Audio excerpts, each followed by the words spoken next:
मध्य प्रदेश और छत्तीसगढ़ में डेंगू का कहर बढ़ता ही जा रहा है। मध्य प्रदेश के इंदौर की बात करें तो शहर में डेंगू के 7 नए मरीज मिले, जिसके बाद डेंगू के मरीजों का आंकड़ा पहुंच गया है 57 पर। स्वास्थ्य विभाग की टीमें मरीजों के घर के आसपास के इलाके में सर्वे भी कर रही हैं, साथ ही लार्वा भी नष्ट किया जा रहा है। इंदौर में अभी तक 215 घरों में लार्वा मिल चुका है। मंदसौर में भी 27 नए मरीज सामने आए हैं, जिसके बाद जिले में अब तक मिले डेंगू के मरीजों की तादाद 374 हो गई है। वहीं छत्तीसगढ़ के रायपुर में डेंगू के मरीजों की संख्या 300 के पार हो गई है। 4 दिनों में ही 32 नए डेंगू के मरीज मिले हैं, जिसके बाद राजधानी में मरीजों की संख्या 309 पर पहुंच गई है। रायपुर के अलग अलग हिस्सों में मरीज सामने आ रहे हैं, जिसमें बूढ़ापारा, शुक्रवारी बाजार और शक्तिनगर शामिल है। दो तस्वीरें आपकी टीवी स्क्रीन पर। एक दिन में 7 नए मरीज। अगर बात करें इंदौर की तो रायपुर में भी स्थिति ठीक नहीं है। यहां पर भी मरीजों की संख्या बढ़ रही है। अब तक कुल मिलाकर 309 मरीज यहां पर भी मिल चुके हैं। मंदसौर में डेंगू बेकाबू होता जा रहा है। शुक्रवार को जिले में डेंगू के 27 नए मरीज मिले, जिसके बाद जिले में डेंगू के मरीजों की संख्या बढ़कर 374 हो गई। लोगों का आरोप है ना तो दवा का छिड़काव किया जा रहा है और ना ही फॉगिंग की व्यवस्था है। आरोप यह भी है कि स्वास्थ्य विभाग अपने आप डेंगू खत्म होने का इंतजार कर रहा है। इसके ठीक उलट सीएमएचओ ये कह रहे हैं कि 200 से ज्यादा मरीज ठीक हो चुके हैं, बाकी के मरीज भी खतरे से बाहर हैं। डेंगू पर नियंत्रण के लिए लार्वा सर्वेक्षण किया जा रहा है, लार्वा को नष्ट भी किया जा रहा है। जागरूकता अभियान चलाए जा रहे हैं। सीएमएचओ ने भी दावा किया, नगर पालिका की टीम दवा का छिड़काव और फॉगिंग भी कर रही है। 1 महीने के अंदर डेंगू पर काबू पा लिया जाएगा। 250 के आसपास पेशेंट जो है ठीक हो चुके हैं। दवाई भी छिड़की जा रही है, फॉगिंग का कार्य भी लगातार किया जा रहा है और हमारा कहना है कि 1 महीने के अंदर हम इसको कंट्रोल में कर लेंगे। तो क्या इंतजाम किए जा रहे हैं और जो इंतजाम है क्या वो डेंगू के खिलाफ कारगर साबित हो पा रहे हैं? कम से कम आंकड़े तो इस बात की तस्दीक नहीं कर रहे हैं। हमारे 2 सहयोगी इस वक्त हमारे साथ जुड़ने जा रहे हैं। अंशुल इस वक्त मौजूद हैं इंदौर में, तो वहीं मंदसौर से भी हमारे सहयोगी जुड़ने जा रहे हैं। उनसे भी हम बातचीत करेंगे, सवाल करेंगे। लेकिन सबसे पहला सवाल अंशुल मेरा आपसे है, इंदौर के जो आंकड़े हैं वो कम से कम इस बात की तस्दीक कर रहे हैं, गवाही है इस लापरवाही की, लेकिन उसके बावजूद भी क्या व्यवस्थाओं में अब तेजी देखने को मिल रही है? किस तरह से मॉनिटरिंग की जा रही है? किस तरह के सर्वेक्षण में क्या तेजी लाई जा रही है या फिर नहीं? जी बिल्कुल, आपको बता दूं जिस तरह से इंदौर में डेंगू के मरीजों की संख्या लगातार बढ़ रही है वो चिंताजनक है।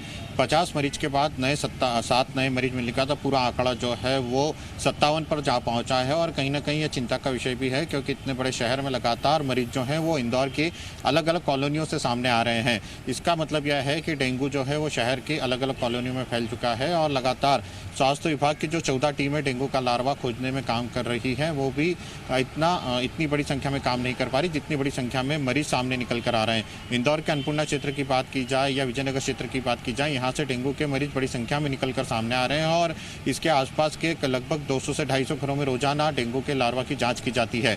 लेकिन जिस जगह जांच की जाती है दूसरे दिन उसकी दूसरी जगह से मरीज जो है सामने आ जाते हैं। तो कहीं ना कहीं संसाधनों की कमी है, स्वास्थ्य विभाग के पास टीम की कमी है, लोगों की कमी है, जिसके कारण बड़ी संख्या में जो अभियान चलाया जाना था डेंगू का वह अभी फिलहाल नहीं चालू किया जा सकता है। लगभग 14 से अधिक टीमें स्वास्थ्य विभाग दावा कर रहा है कि शहर में डेंगू का लार्वा जो है वो खोज रही है और उसे नष्ट कर रही है। साथ ही शहर में फॉगिंग की काम किया जा रहा है और जो आवश्यक दवाइयों का छिड़काव है वह भी किया जा रहा है, लेकिन इसके बावजूद लगातार जो मरीजों की संख्या है उसमें इजाफा हो रहा है। तो कहीं ना कहीं एक बड़ा संकट जो है वो आने वाले समय के लिए दिखाई दे रहा है और यदि इसे समय रहते नियंत्रित नहीं किया जाता है तो डेंगू जो है एक बड़ी समस्या के रूप में इंदौर में अपना पैर पसार भी सकता है। हालांकि कुछ दिनों में अभी बारिश से राहत मिली है, लेकिन जिस तरह से बारिश होने के बाद से डेंगू के मरीजों की संख्या में इजाफा हुआ है उसके लिए स्वास्थ्य विभाग को कहीं ना कहीं चिंता करनी चाहिए। इसके साथ ही अन्य बीमारी जैसे मलेरिया हो या मच्छरों से जो अन्य बीमारियां होती हैं उसमें भी इजाफा हो रहा है। तो कहीं ना कहीं यह बात साफ है कि शहर में डेंगू जो है वो अपना पैर पसार चुका है और अब स्वास्थ्य विभाग को कोई बड़ा अभियान चलाने की आवश्यकता है जिससे इस डेंगू को जल्द से जल्द नियंत्रित कर उसे समाप्त किया जा सके। जी ठीक है, मनीष पुरोहित से बात करेंगे, मंदसौर में मौजूद हैं। मनीष, मंदसौर में आंकड़ा पहुंच चुका है 374। स्वास्थ्य विभाग ऐसे में डेंगू पर कैसे पाएगा काबू? क्या है जमीनी तस्वीर और खबर?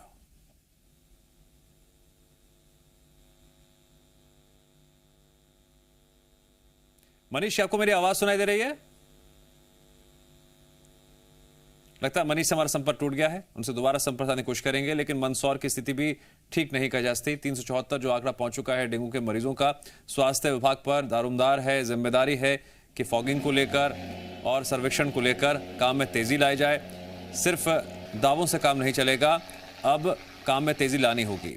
काम इस लिहाज से फॉगिंग एक सबसे बड़ा हथियार है डेंगू पर काबू पाने के लिए, और कहीं पर भी अगर लार्वा को लेकर कोई सूचना मिल रही है, कहीं पर गंदा पानी इकट्ठा है, तो वहां पर भी जल्द से जल्द केमिकल्स का छिड़काव बेहद जरूरी हो जाता है डेंगू की रोकथाम और उसके खात्मे के लिए।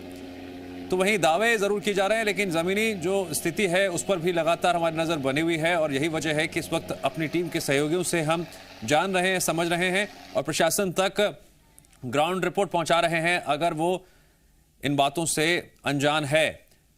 एक बार फिर से रुक करेंगे अंशुल का। अंशुल, अभी खामियां क्या क्या बाकी रह गई हैं? जी बिल्कुल, आपको बता दूं कि जिस तरह से बारिश हुई थी उसके बाद लोगों में एक बड़ा अभियान जो है वो डेंगू को लेकर चलाया जाना था। जन जागरण अभियान का इसे हमेशा नाम दिया गया है, और वो अभियान की कमी कहीं ना कहीं आज इंदौर में दिखाई दे रही है। लोगों में कहीं ना कहीं जागरूकता की कमी है, जिसके कारण डेंगू के मरीज जो हैं वो अलग अलग इलाकों से निकल करके सामने आ रहे हैं। साथ ही जिन इलाकों में डेंगू के मरीज सामने निकल कर आते हैं वहाँ पर संसाधनों की कमी से भी स्वास्थ्य विभाग जूझ रहा है। लगातार ये दावे किए जाते हैं कि शहर में फॉगिंग की जा रही है, दवाओं का छिड़काव किया जा रहा है, और जहाँ पर बड़ी संख्या में मरीज मिल रहे हैं वहां पर लार्वा की जांच की जा रही है। लेकिन यह सच्चाई भी है कि जिस तरह से स्वास्थ्य विभाग की मात्र 14 टीमें ही काम कर रही हैं, वो इतने बड़े शहर के लिए नाकाफी हैं। शहर में और संसाधनों की स्वास्थ्य विभाग को जरूरत है, ताकि जल्द से जल्द जो है डेंगू के लार्वा को खोजा जा सके। जब मरीज सामने आते हैं उसके बाद टीम जो है लार्वा खोजने के लिए मोहल्ले में पहुंचती है, और जब तक मोहल्ले में लार्वा खोजा जाता है तब तक नए मरीज जो हैं वो सामने आ चुके होते हैं। तो कहीं ना कहीं तेजी से इस पूरे मामले पर काम किए जाने की आवश्यकता जो है वो स्वास्थ्य विभाग की तरफ से है। साथ ही जन जागरण अभियान चलाए जाने की आवश्यकता भी है, ताकि लोगों को यह पता चले कि डेंगू की बीमारी जो है वो किन वजहों से फैलती है।